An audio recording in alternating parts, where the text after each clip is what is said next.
काँग्रेसचा लाजिरवाणा आदर्श आणि राष्ट्रवादींचा हजारो कोटींचा महाभयंकर सिंचन घोटाळा.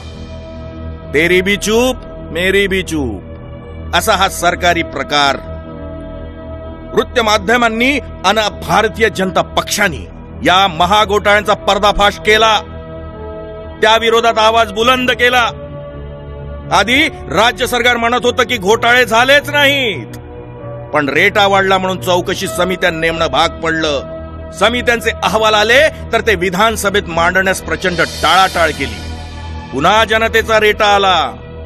त्यावर निर्लज्ज काँग्रेस आणि राष्ट्रवादीच्या सरकारनं काय पळवाट शोधली पहा. अधिवेशनाच्या शेवटच्या दिवशी हे अहवाल मांडले आणि चर्चेला घाबरून राज्य सरकार पळून गेलं. हो, शूरवीरांच्या मर्द महाराष्ट्रात हा चक्क पलायनाचा प्रकार केला काँग्रेस आणि राष्ट्रवादीनं. कारण दोन्ही अहवालातून महाघोटाळे झाल्याचं स्पष्ट झालं. राज्य सरकारच्या मंत्र्यांचे बुरखे टराटरा फाडले. खरे चेहरे दिसले. देशात महाराष्ट्रातील भ्रष्टाचारी सरकारची नाचक्की झाली. पण निर्लज्जपणाचा कळस बघा. काँग्रेस राष्ट्रवादीच्या मंत्र्यांनी बाहेर मीडिया समोर पोपटपंची सुरू केली. क्लीन चिट असे ओरडू लागले. या अहवालात मुळात क्लीन चिट होती तर टाळाटाळ का केली? तुम्ही केले नाही तर मग हे महाघोटाळे केले कुणी?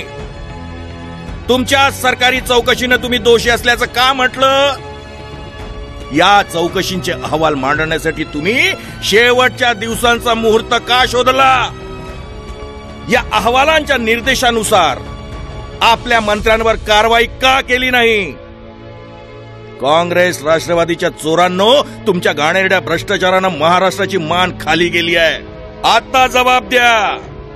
हे हजारो कोटी रुपये गेले तरी कुठे? कोणाच्या खिशात?